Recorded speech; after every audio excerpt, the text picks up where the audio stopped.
Mi nombre es Blasana Lugo. A continuación les estaré hablando sobre la insuficiencia venosa.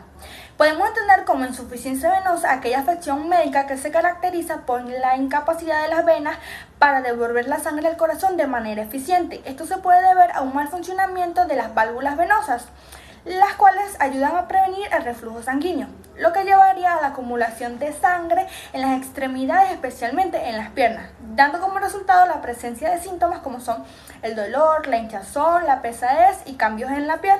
En etapas avanzadas pueden traer complicaciones como son las úlceras venosas y la trombosis venosa profunda, las cuales afectan significativamente la calidad de vida. En cuanto a su epidemiología, podemos decir que esto es una afección muy común que afecta a una población significativa a nivel mundial. Su epidemiología la podemos dividir en dos factores claves, donde vamos a encontrar la prevalencia, que se va a dividir en población general y aumento con la edad. En la población general se estima que del 20 al 30% de las personas en el mundo padecen cierto grado de insuficiencia venosa, aunque no se manifiesten sus síntomas. Luego tenemos el aumento con la edad. La prevalencia aumenta con la edad. Los grupos más vulnerables suelen ser las personas mayores de 60 a 70 años. Luego vamos a encontrar lo que es la distribución por género. En esta podemos decir que las mujeres tienen mayor prevalencia de padecer la insuficiencia venosa. Ellas representan un 40% y los hombres un 20%. Esto contribuye a factores hormonales. En el caso de las mujeres podría ser durante el embarazo o el uso de anticonceptivos hormonales. En cuanto a su etiología, esta hace referencia o se refiere a la causa o factores que ayudan o contribuyen al desarrollo de la insuficiencia venosa. Entre los principales factores encontramos los factores anatómicos o estructurales. Estos los vamos a dividir en dos, donde está la insuficiencia de las válvulas venosas, ya que se sabe que en las venas hay válvulas y cuando estas presentan un daño o se encuentran incapacitadas, puede ocurrir un reflujo sanguíneo. Luego tenemos la dilatación venosa. Esto se debe a un aumento de la presión venosa. En segundo lugar tenemos los factores genéticos. Vamos a encontrar lo que es la predisposición genética. Algunos individuos pueden tener predisposición a desarrollar venas varicosas o insuficiencia venosa por factores genéticos. En tercer lugar tenemos los factores fisiológicos. Esto se va a dividir en tres: obesidad, embarazo y edad. La obesidad, ya que cuando hay un exceso de peso, un aumento de peso, se ejerce más presión en las piernas. Y en el embarazo, debido a que en este hay un aumento en el volumen sanguíneo y las hormonas pueden causar la relajación de las paredes de las venas, lo que llevaría a correr un riesgo de insuficiencia venosa crónica. Luego tenemos la edad. Con el envejecimiento, las paredes de las venas se debilitan o las válvulas comienzan a dañarse o a ser ineficaces. En cuarto lugar tenemos los factores ambientales y estilo de vida. Este se va a caracterizar por tres aspectos importantes, donde encontramos en primer lugar el sedentarismo. ¿Por qué? Porque la falta de actividad física contribuye muchísimo a una mala circulación de la sangre. Luego tenemos los trabajos estáticos. Hay personas en las que su profesión o su trabajo le exige permanecer mucho tiempo de pie o sentado. Esto contribuye mucho a un desarrollo de una insuficiencia venosa. Por último tenemos lo que es el tabaquismo. El tabaquismo afecta de manera negativa lo que es la circulación y contribuye al daño vascular. En el número 5 tenemos los factores patológicos. En este vamos a encontrar la trombosis venosa profunda. Esto va a causar daño en las válvulas venosas y puede causar insuficiencia venosa. Después tenemos las enfermedades cardiovasculares. Cualquier condición cardíaca puede influir en la presión venosa y producir una insuficiencia venosa. En el número 6 tenemos los factores hormonales. En esto vamos a encontrar las hormonas sexuales. Las fluctuaciones de las hormonas, especialmente en las mujeres durante el embarazo, el ciclo menstrual o el uso de anticonceptivos hormonales, contribuye a lo que es la pérdida de la flexibilidad de las paredes venosas y al daño vascular. Por último tenemos los factores traumáticos. En esta pueden ser lesiones en la pierna, ya de origen traumático o quirúrgico, de operaciones en las extremidades que puedan dañar o alterar la estructura venosa que se encuentra en la pierna y alterar sus funciones. Gracias. Mi nombre es Fraimar Benjamea y les hablaré brevemente sobre los factores de riesgo y la clasificación de la insuficiencia venosa. Entre los factores de riesgo encontramos la edad, la genética, el embarazo, la obesidad, sedentarismo, estar de pie o sentado durante un largo periodo, cirugías o lesiones previas, tabaquismo, condiciones médicas, anticonceptivos hormonales. En conclusión, todos estos factores influyen en la salud venosa, o sea, todos estos factores predisponen a que una persona pueda padecer de una insuficiencia venosa. Con respecto a la clasificación, tenemos que saber que la insuficiencia venosa se clasifica en varios tipos, pero esto varía según en algunos criterios. Principalmente tenemos según la causa, y aquí se clasifica. Aquí vendría siendo la insuficiencia venosa primaria, que este básicamente hace referencia a que no tiene una causa subyacente clara. Generalmente está relacionada con una debilidad congénita de las válvulas venosas o una predisposición genética. Encontramos también la insuficiencia venosa secundaria, que esta forma es el resultado de otras condiciones médicas como una trombosis venosa profunda, y esta es un poquito más grave y es un poquito más difícil de tratar. Según su localización, encontramos la insuficiencia venosa superficial, que esta afecta las venas superficiales de las extremidades. Tenemos la insuficiencia venosa profunda, que esta afecta las venas profundas que están más cerca de los huesos. Puede ser un poco más grave, ya que tiene complicaciones si se forman coágulos. Tenemos también según la gravedad, y aquí encontramos la insuficiencia venosa leve, que esta básicamente se caracteriza por presentar síntomas mínimos como molestias leves, hinchazón en las piernas al final del día. Encontramos la insuficiencia venosa moderada, que esta se caracteriza y tiene sus síntomas son como más notables, como dolor, hinchazón o edema persistente, cambios en la piel como pigmentación o dermatitis. Encontramos también la insuficiencia venosa severa, que sus síntomas son más significativos y las complicaciones son un poco más graves. Puede requerir de un tratamiento más agresivo, y este también puede como que incluir cirugía. Entre la clasificación se encuentra el síndrome de insuficiencia venosa crónica, que este se clasifica, su clasificación es el síndrome de insuficiencia venosa crónica, que este término da a entender, y este término busca perseguir un conjunto de signos y síntomas relacionados con la insuficiencia venosa crónica, que contiene edema, úlceras y cambios en la piel. Muchas gracias. Buenas tardes, mi nombre es Saraí Miranda y vengo a hablarles un poco de lo que es la insuficiencia venosa o la fisiopatología de la insuficiencia venosa. La insuficiencia venosa, como ya está anteriormente dicho, es un conjunto de signos y síntomas caracterizado por una hipertensión venosa en los miembros inferiores. Esto puede ser causado por diferentes causas, ya sea una deficiencia en las válvulas, un aumento en el flujo sanguíneo, una alteración en el flujo sanguíneo, una inflamación.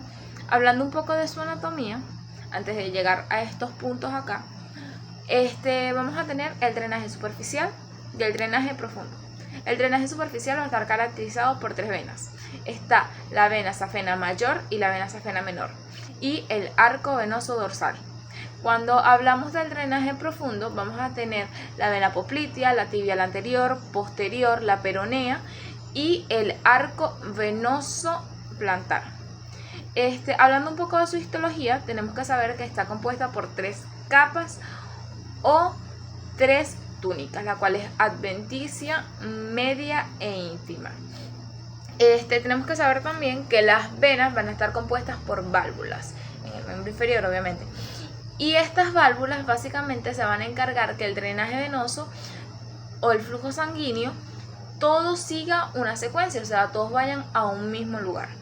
¿Qué pasa si estas válvulas se dañan? Obviamente, si hay una alteración en estas válvulas o las válvulas son deficientes, el flujo sanguíneo no va a tener una misma secuencia y va a haber una acumulación de sangre en este lugar, obviamente causando que las venas se dilaten.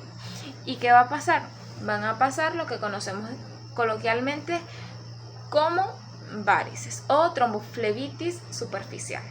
Estas van a estar subclasificadas o clasificadas en 3, las cuales son la telangiectasia, que son de menores a 1 milímetro, o venas retrógradas, que son menores a 3 milímetros, y cuando son más grandes o más prominentes, que son mayores a 3 milímetros, son venas varicuosas. Ok, ya hablando de que las venas están dilatadas, obviamente puede ocurrir que el flujo sanguíneo logre salir de esta vena y obviamente está saliendo líquido. ¿Qué va a pasar cuando sale líquido? Obviamente va a ocurrir un edema. Los eritrocitos que ya estaban en el lugar tisular, al entrar en contacto con el edema, el eritrocito va a producir una lisis. Esta lisis va a sacar lo que es la hemoglobina, que posteriormente se va a convertir en hemosiderina. Y esta hemosiderina simplemente es un pigmento que va a hacer este pigmento producir hiperpigmentación en el miembro inferior. Y también vamos a tener los leucocitos, que estos leucocitos van a liberar enzimas, que son enzimas lisosómicas. Y estas enzimas lisosómicas básicamente lo que van a hacer es destruir el tejido y van a producir ulceraciones. Y básicamente esto es un poco de su fisiopatología. Gracias. Mi nombre es Sheila Castillo y en esta oportunidad les voy a estar hablando sobre la clínica de la insuficiencia venosa. En primer lugar, tenemos que entender que las varices van a ser una manifestación externa de un mal funcionamiento a nivel de nuestro sistema o de nuestro aparato circulatorio. Por lo tanto, la sintomatología de esta patología va a tener un espectro muy amplio y va a producir un déficit o disminución en la actividad física del paciente y un deterioro en el estilo de vida del mismo. El paciente puede experimentar una sensación de pesadez, de cansancio, de fatiga, calambre en los miembros inferiores y parestesia.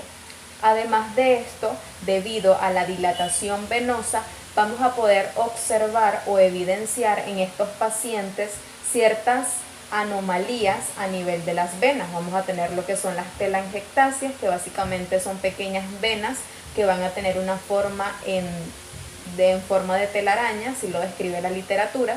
También vamos a tener lo que son las venas reticulares, que van a tener un color más azul verdoso, y están las venas varicosas, que van a tener un grosor y una profundidad mucho mayor. Por otro lado, también podemos mencionar que la hiperpigmentación está asociada o está relacionada también con el edema. Y todo esto se debe a la lisis que sufren los glóbulos rojos. Debido a la hemosiderina, el aumento de esta va a producir una hiperpigmentación en la zona afectada de los miembros inferiores de estos pacientes y también prurito. Vamos a tener lo que es el edema y en casos graves puede presentarse una úlcera, inflamación crónica y necrosis. Por otro lado, vamos a mencionar lo que es el diagnóstico en esta patología. Podemos decir que el diagnóstico se basa en lo que es el examen físico y aquí ponemos en práctica diferentes maniobras. Está la maniobra de Schwartz, en la que le vamos a pedir al paciente que se quede en bipedestación. Vamos a localizar una vena que se encuentre dilatada, vamos a palpar el extremo de esta vena y el otro extremo lo vamos a percutir. Y si percibimos la onda que se genera, entonces esto sería un indicativo de que hay una alteración a nivel de las válvulas de las venas. La siguiente maniobra es conocida como la maniobra de Trendelenburg. En esta el paciente va a estar acostado y le vamos a elevar la pierna que se vaya a evaluar para que haya un vaciamiento venoso. Luego de esto vamos a realizar un torniquete y posterior a esto vamos a pedirle al paciente que se coloque de pie. Lo que vamos a hacer es visualizar si hay un llenado de las venas superficiales. Luego de esto quitamos el torniquete y vamos nuevamente a visualizar si hay un mayor flujo, en este caso sanguíneo a nivel venoso. Esta maniobra va a ser positiva si hay un llenado venoso de forma súbita, aún con el paciente teniendo lo que es el torniquete en su pierna, y va a ser negativa si el llenado venoso es gradual y es procedente de lo que son estructuras arteriales. También vamos a tener lo que es la ecografía dúplex, que es la más común de todas, es la más utilizada, y básicamente es un examen que nos va a permitir visualizar el flujo venoso de venas y arterias. Bueno, yo les voy a hablar sobre el diagnóstico diferencial. El diagnóstico se va a basar en la anamnesis que se le realizará al paciente. Ahora, ¿qué patologías a mí me pueden dar un diagnóstico diferencial de la insuficiencia venosa?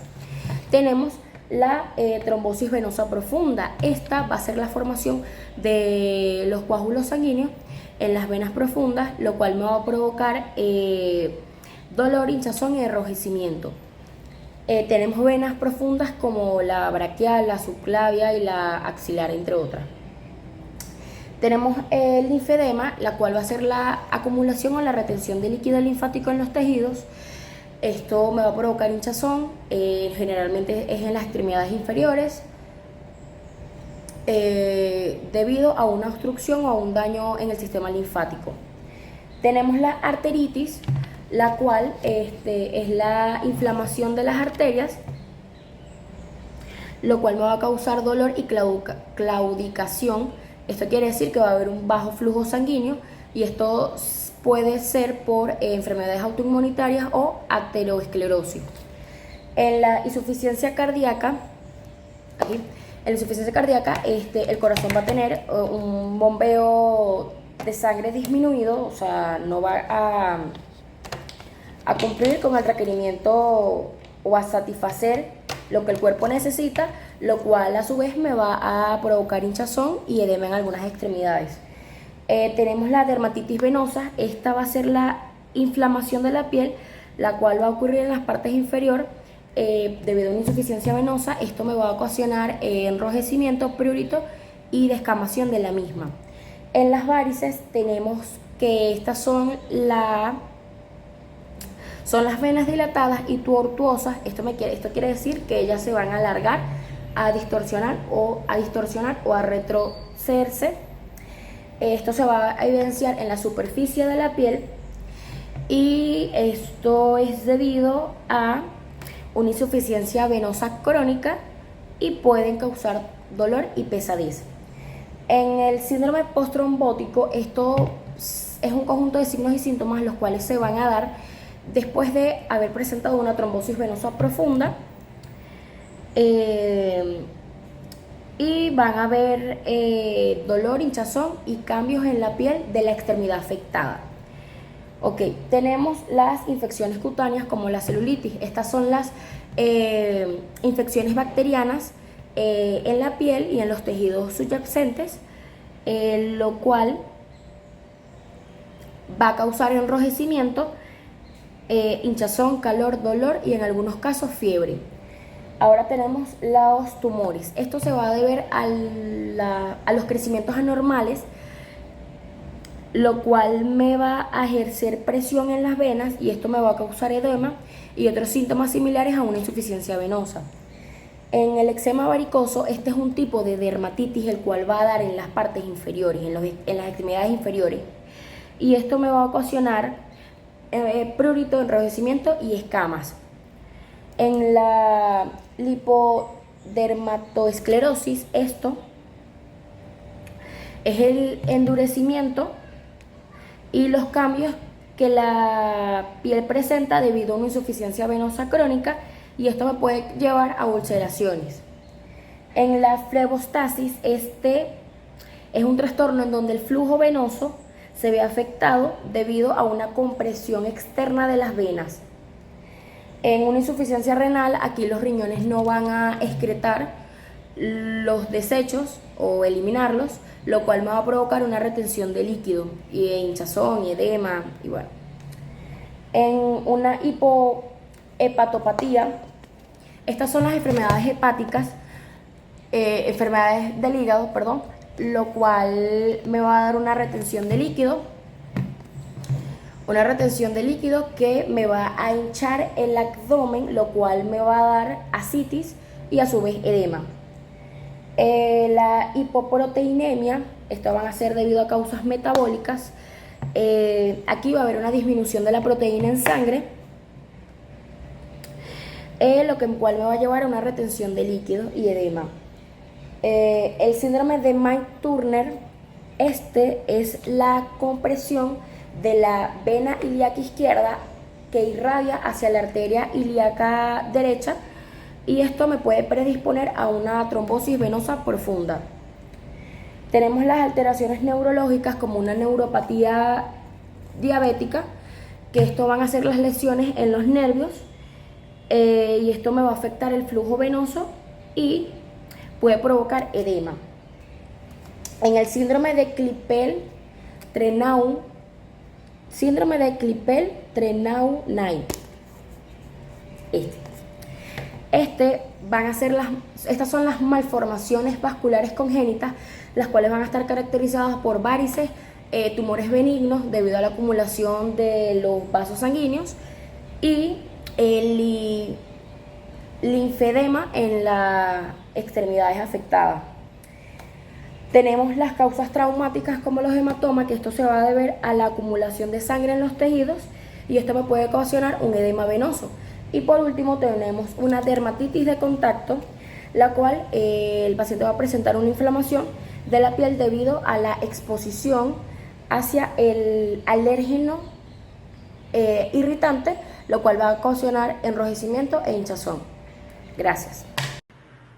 Muy buenas, mi nombre es Andrew Montesinos y voy a estarles comentando acerca de el tratamiento para el síndrome venoso.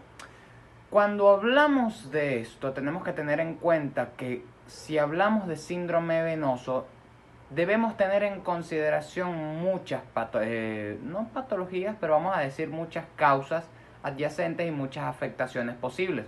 En este caso podemos proceder con ciertos fármacos que nos ayuden de una forma más generalizada. Por ejemplo, están los nitritos que se pueden aplicar de forma intravenosa. Esto es lo que van a causar es un efecto vasodilatador a nivel venoso, lo que puede ayudar en pacientes con riesgo de angina, por ejemplo, o directamente para poder ayudar con el flujo sanguíneo en estas áreas. También tenemos los beta bloqueadores. El paciente que tenemos aquí presente nos va a abarcar lo que es una trombosis venosa profunda y vamos a comenzar leyendo lo que es su clínica 1. Nuestro paciente se llama Juan Pérez García, de sexo masculino con 55 años de edad. Portador de la cédula 8023839 con una fecha de nacimiento del 2 del 12 del 69. Este es un número de historia, el número 22 y la dirección reside en San Juan de los Morros, Avenida Los Llanos. Ahora, la fecha de ingreso es el día 13 del 11 del 2024. Ahora, ¿en qué servicios fue recibido nuestro paciente? Fue el de medicina interna. Cabe aclarar también que la clínica 1, el motivo de consulta refiere que fue por dolor y hinchazón en la pierna izquierda desde hace 4 días, con una dificultad para caminar y una sensación de calor en la zona afectada. La enfermedad actual nos relata que el paciente refiere inicio del dolor localizado en la pantorrilla izquierda hace 4 días, el cual se ha intensificado progresivamente. Describe la sensación de calor en la pierna acompañada de un aumento en el volumen de la misma. Niega traumatismo previo en la zona afectada. Al intentar caminar el dolor empeore y presenta ligera dificultad para realizar movimientos amplios. Niega fiebre o síntomas respiratorios, por el motivo por el cual se valora este paciente. Ahora, el IDX o la impresión diagnóstica del criterio médico de este paciente es una trombosis venosa profunda en miembro inferior. Analiza lo que son los antecedentes personales de nuestro paciente, que son una patología de base que es hipertensión arterial diagnosticada hace 10 años en tratamiento con enalapril 10 miligramos día. También presenta asma bronquial desde aproximadamente 30 años. Cabe resaltar algo muy importante, que es su índice de masa corporal, que está en el criterio de sobrepeso con 28. Ahora, no refiere ninguna alergia a un medicamento, en sus antecedentes quirúrgicos tampoco refiere, ni tampoco en los antecedentes de transfusiones sanguíneas. En el antecedente de traumatismo tampoco refiere. No tuvo una hospitalización reciente hace 3 meses a causa de una crisis asmática.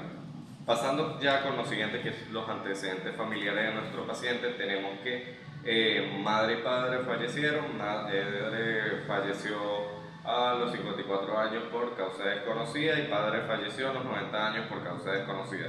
Cuenta con 2 hermanos, de los cuales uno es femenino, uno es masculino, 2 hijos, que uno es femenino y otro es masculino. Ahora vamos a tratar algo muy importante, que son los hábitos psicobiológicos en nuestro paciente. Nos refiere tener hábitos cafeínicos, pero es muy importante destacar que en los tabáquicos refiere una caja diaria durante 20 años, considerando un IPA de 20, que es el índice de paquetes por año. Ahora, a nivel alcohólico refiere consumo ocasional, de drogas no refiere, al igual que ni refiere lo que es una adicción a medicamentos. En antecedentes epidemiológicos podemos encontrar que no ha referido ningún tipo de viaje reciente, que reside en una zona urbana, el tipo de vivienda es casa, cuenta con sala, cocina, comedor, 3 baños, 5 cuartos. Esto también con los servicios básicos, que es electricidad, agua, aguas blancas, aguas residuales, gas doméstico, aseo urbano, y también podemos destacar que no cuenta con ningún contacto con animales, no hay vectores que se refieran, no hay contacto con pacientes con tuberculosis, ni privados de libertad, al igual que tampoco con pacientes con COVID o tosedores crónicos. El número de parejas sexuales son 6. Analizar lo que son los antecedentes personales de nuestro paciente, que son una patología de base, que es hipertensión arterial diagnosticada hace 10 años, en tratamiento con enalapril 10 miligramos día. También presenta asma bronquial desde aproximadamente 30 años. Cabe resaltar algo muy importante, que es su índice de masa corporal, que está en el criterio de sobrepeso con 28. Ahora, no refiere ninguna alergia a un medicamento, en sus antecedentes quirúrgicos tampoco refiere, ni tampoco en los antecedentes de transfusiones sanguíneas. En el antecedente de traumatismo tampoco refiere. No tuvo una hospitalización reciente hace 3 meses a causa de una crisis asmática. Pasando ya con lo siguiente, que es los antecedentes familiares de nuestro paciente, tenemos que madre y padre fallecieron. Madre falleció a los 54 años por causa desconocida y padre falleció a los 90 años por causa desconocida. Cuenta con 2 hermanos, de los cuales uno es femenino, uno es masculino, 2 hijos, que uno es femenino y otro es masculino. Ahora vamos a tratar algo muy importante, que son los hábitos psicobiológicos en nuestro paciente. Nos refiere tener hábitos cafeínicos, pero es muy importante destacar que en los tabáquicos refiere una caja diaria durante 20 años, considerando un IPA de 20, que es el índice de paquetes por año. Ahora, a nivel alcohólico refiere consumo ocasional, de drogas no refiere, al igual que ni refiere lo que es una adicción a medicamentos. En antecedentes epidemiológicos podemos encontrar que no ha referido ningún tipo de viaje reciente, que reside en una zona urbana, el tipo de vivienda es casa, cuenta con sala, cocina, comedor, 3 baños, 5 cuartos.